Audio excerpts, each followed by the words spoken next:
all, welcome back to Turf Morehouse TV, and we are back with another transfer show. Hope you guys are well. Hope you've had an amazing weekend. They end too soon, don't they, weekends? And if you're like me, I cannot wait for football to be back. I need it back in my life. It's ramping up in the transfer window. There's transfers happening all over. Deals that we would usually see done on deadline day are being done nice and early.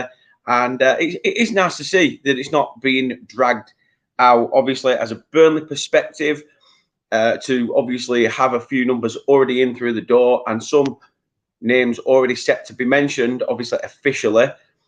We will be going through them as well as the other clubs. As I say, I hope everyone is well, and we've just got a few transfers to go through and rumours. Long goes in and says, hi from stateside. Nice one, mate. Really appreciate that and love the support from wherever you are. But as I say, whatever you've been up to, hope you are well. Same to yourself, Renee, Ginger Ali. Hope all is good with you guys. This should be fun. This should be fun. As I say, we've just seen that David De Gea has left Manchester United. I mean, if Manchester United fans pop in, what's your thoughts on De Gea leaving? Was it about time that you got a new keeper in? Obviously, there is a link with a man from Inter Milan, which we will touch on. But De Gea leaving, a good move for Manchester United or not? Let us know. Also, get in people who you think, do you think they'll work well at the clubs? Do you think it will be a decent buy? Is the price too much? Let us know as we go through them. Guys, as I say, if you could and you are new here and you haven't got involved already, please absolutely Hulk smash that like button, subscribe to the channel if you're new, and hit that notification bell so you can be notified when we next go live. You can also catch us on social media. We are all over it like a rash. Facebook, Twitter, Instagram, you name it, we are on it. We are now on the one that everyone seems to be going mad about as well, Threads. So we've even got ourselves on there. So check out Turf Morehouse TV on Threads as well. But here is just some of where you can find us on these social media platforms.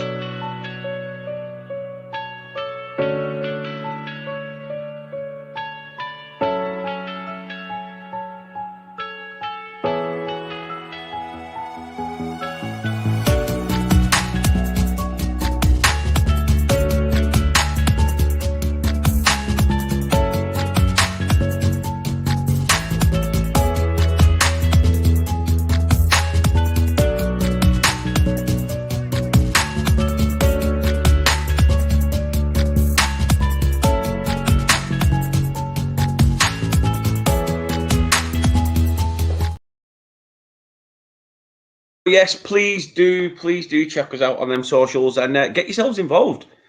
Get yourselves involved. Ali says, stuff De Gea. We are getting Trafford. Ali says, don't go, Dan. Where am I going? Where am I going? Where am I meant to be going? Naf's in the chat. As you all know, we had Naf on as we're talking through some of the updates that have already been come out from the club regarding the fan advisory board. Great show as well, which, banter just falls off between the two of us. Great guy. So as well, if you are a Burnley fan and you haven't seen Burnley Monday, our podcast, go and check it out. Done a recent video with Sam Vokes, absolutely quality. And I'm sure there'll be many more Clarets lining up to be interviewed by him as well. But hope you're well, Naf. He says, lots of transfers flying around at the moment, Dan. Plenty to talk about. Hope all is well, fella. I'm all right. I'm all right. Not too bad. Not too bad at all. Calls in. He says, hi, pal. Hope you and your family are well. Just got in from work. Looking forward to the stream. I appreciate that, mate. Really, really do. I'm on cooking duty. I've got a Sunday roast cooking in the background. Kate's out and about with the little one. And I thought, can I like sneak a quick stream in? So here we are. I thought I'd try my luck. Fingers crossed I don't burn anything. Ant says, how dare we spend money that we generate? And Leicester are getting it exactly how Burnley got it last year. We just got a load of abuse. It's ridiculous, mate. Absolutely ridiculous. Dylan says he's confused. We have 9 centre-backs now. What's going on? Well, I don't know. I mean, it's almost like on Football Manager when you just sign them because they're good, and then you realise you've got about 12 centre backs. It happens. It does happen. But yeah, as you say, there's already those in the building. You can't beat a roast. That is true. You cannot beat a roast. A good one anyway. Fingers crossed. I'll live up to that. Right. Let's get into it then. Let's get into the transfers, and I will try and go through your comments as and when. But to start us off, it is a new contract situation for Everton goalkeeper João Virginia. He signed a new 2-year deal with the club. The Portuguese shot stopper will remain at Goodison Park until the end of June 2025.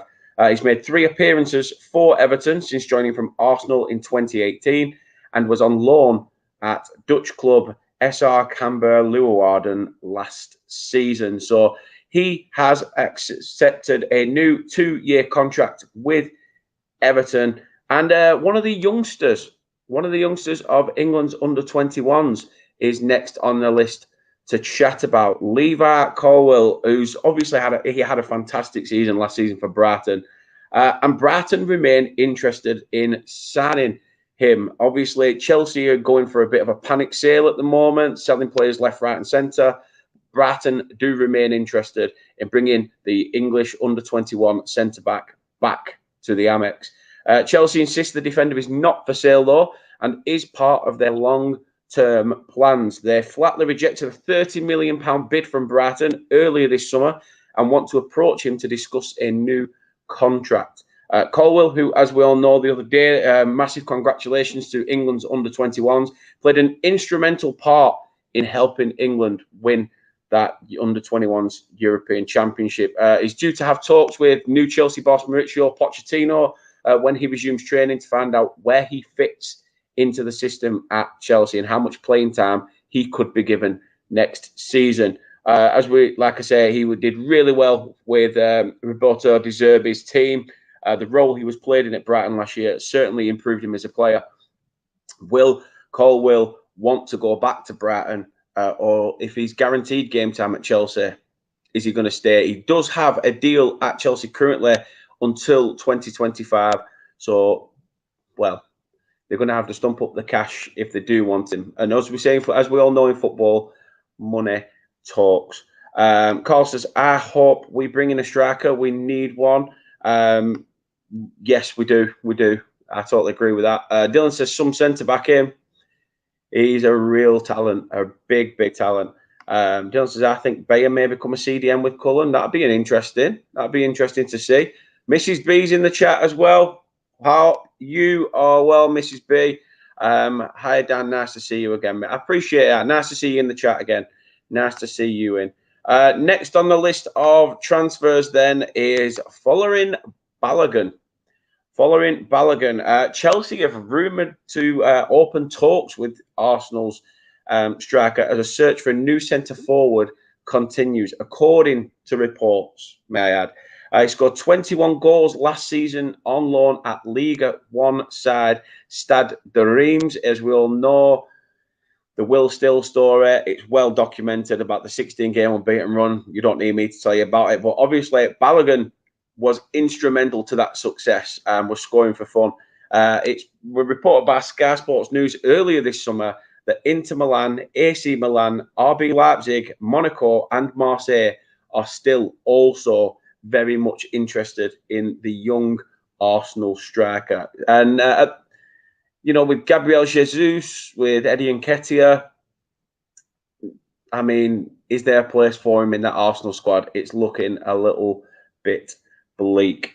Dylan says Palace on loan, I heard as well. Well, it could be a shout. Arsenal and Palace seem to have this thing of loaning players to each other. I think it's thunder and lightning outside. Yep, I can hear thunder. Brilliant. It was nice earlier. And now it's gone to shit. Typical.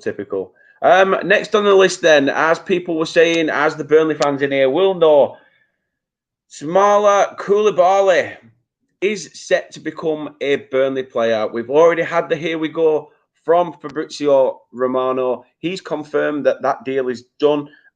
News just coming out in the last few minutes before we started this is that he is traveling to Burnley for a medical tomorrow. So it's looking like that deal will be announced very, very soon. The medical is set for tomorrow, and he will be named as a Burnley player. He's on loan for the season, but we have a mandatory 15 million euros purchasing fee for next year. So whether we are Championship or Premier League, we have to buy him for 15 million.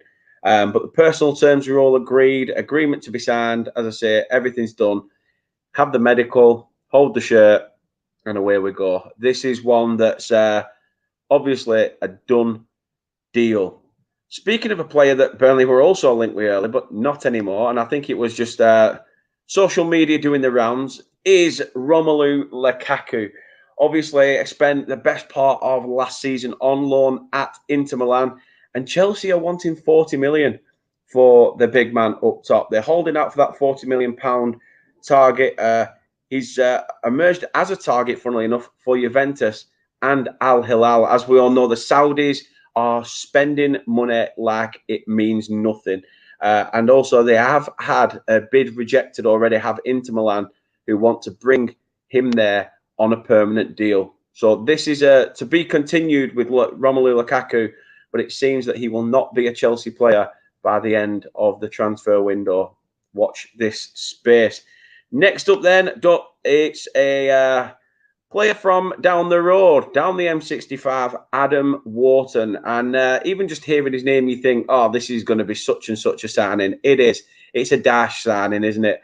Everton boss Sean Dash wants to win the race for Blackburn Rovers midfield gem Adam Wharton. That is reported in The Sun. Adam Wharton came through the youth academy at Blackburn Rovers, and I'll be honest, he's not a bad player. He's not a bad player. Taking away the Burnley fan side of things, he isn't a bad player. The only problem is, I think, is he going to want to go to that Dash team and rugged? I mean, it's the fact that he'd be going to the Premier League, or does he want to try and get his beloved team to the Prem? I hope that never happens again, but hey, who knows? Who knows? Let's see what you guys are saying in the chat as well. Max in, hope you are smashing it, mate. How are you? Ali says there as well, Wharton is a top player. Yep, couldn't put it any better myself, Mac. Russ says, what's this Premier League stuff you're talking about? It's all about the Championship. It were last year, Russ, but, you know, I've got to move with the times, mate. I have to move with the times. Like Dylan says there, Koulibaly. He's enjoys his thunder and lightning. Very, very frightening me, Galileo.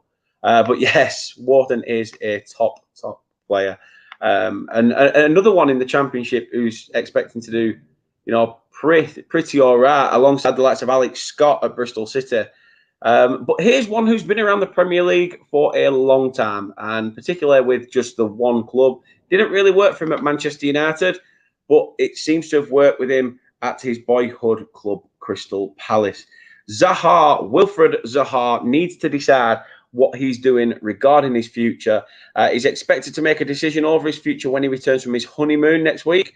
And Crystal Palace are remaining hopeful that the Ivory Coast forward will sign a lucrative 4-year contract worth 10 million a season and reject offers to move overseas. He's expected to they remain hopeful, as we say, but Napoli, PSG and Galatasaray are the latest clubs to have held talks with Zaha's representatives.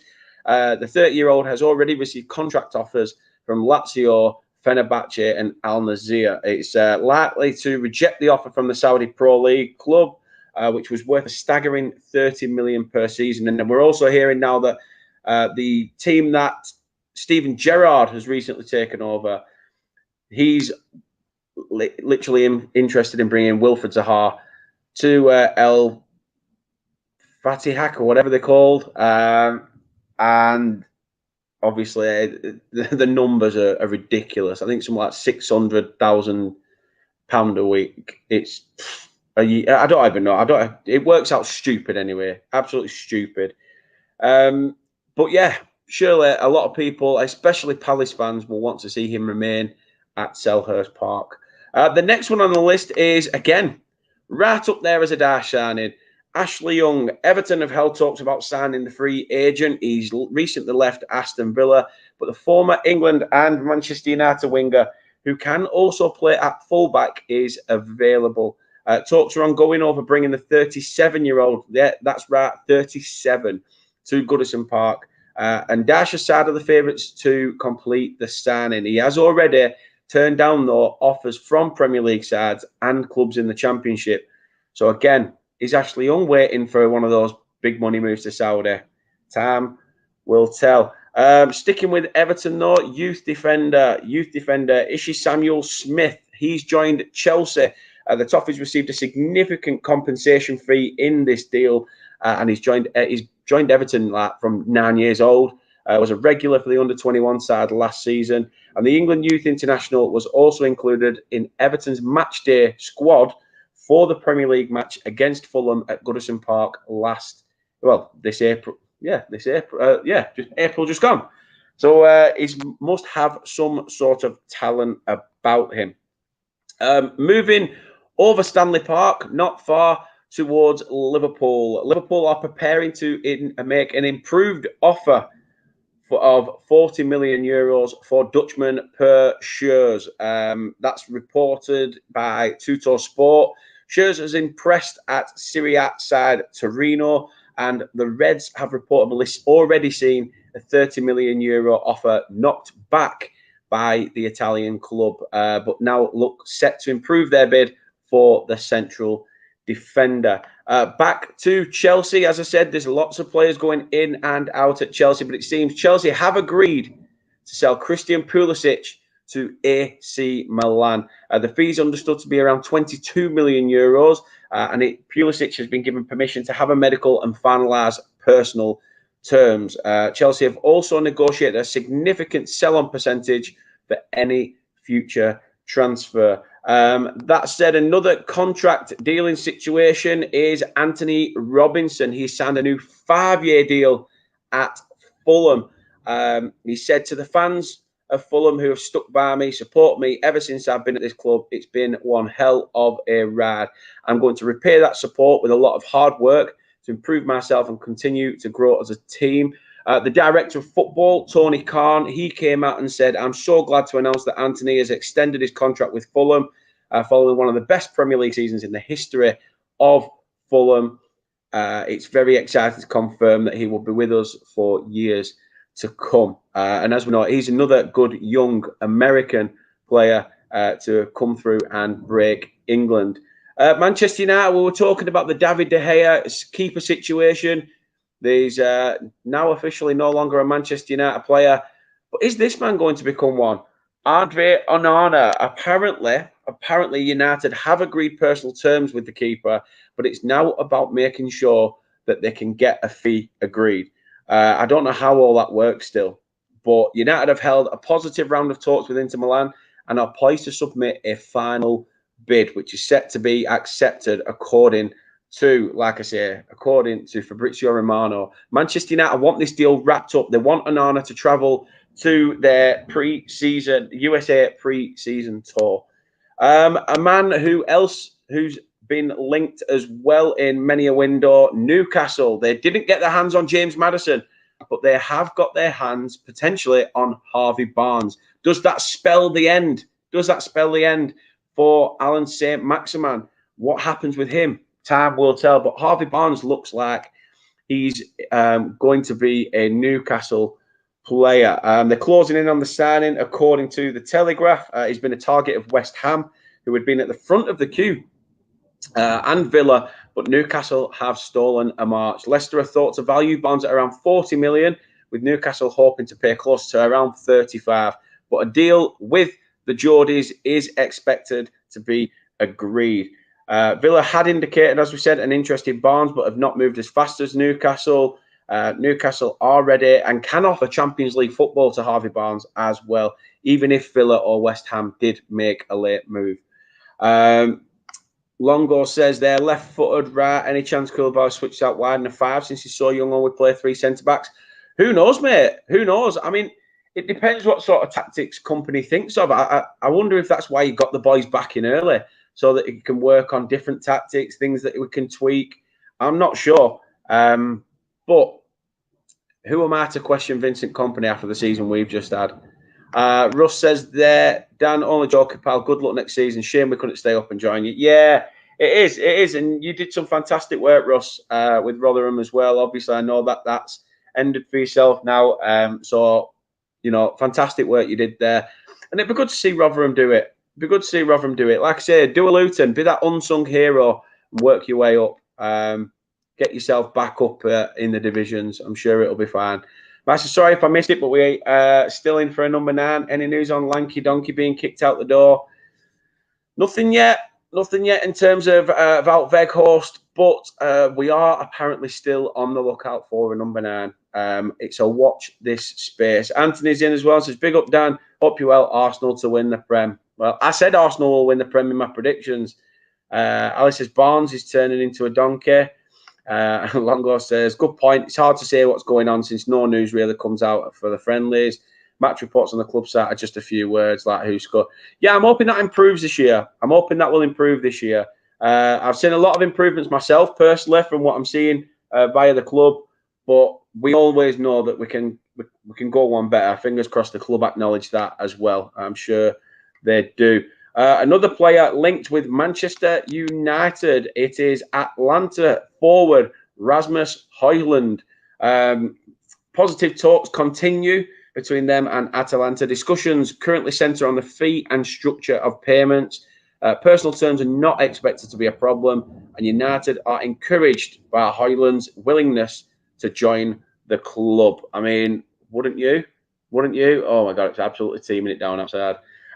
Next up, then, another contract agreement is William Saliba, however you want to say it. He signed a new 4-year deal at Arsenal to keep him at the club until 2027. The 22-year-old did have 1 year left on his previous deal, but has now committed his long-term future to the Gunners. The Frenchman made 33 appearances in all competitions last season, scoring 3 goals as well, which isn't bad return for a defender. And one that I would like to mention that looks to be a set deal as well coming through is James Trafford. The last but not least, what a remarkable thing he did to win that trophy, that last-minute penalty, double penalty save. I mean, saves the penalty, saves the rebound, nearly gets to the thirds, but it goes over anyway. This is a top talent who is going to go far. And fingers crossed, it's with Burnley and he takes us to the top. It looks like we've got another gem. We've had Tom Heaton. We've had Nick Pope. Can we turn James Trafford into the next world beater? Who knows? I hope we can. But that is all the information and transfers I have for you this time. Maybe come back to us in 2 more weeks and we'll have a bit more for you. But until then, take care. See you guys soon. In fact, let's just have a look at the last few comments. No chance of Arsenal winning it. What a double save. It was a fantastic save, wasn't it? Absolutely fantastic save. And I can't wait to see him wearing the claret and blue. Can't wait at all. Until then, thank you very much for watching. I'm going to go before Signal ends up knocking this off anyway because of how bad the weather's got. Take care. Enjoy the rest of your Sunday. It's Monday tomorrow. Don't let the buggers get you down. Carpe diem. See you later, guys.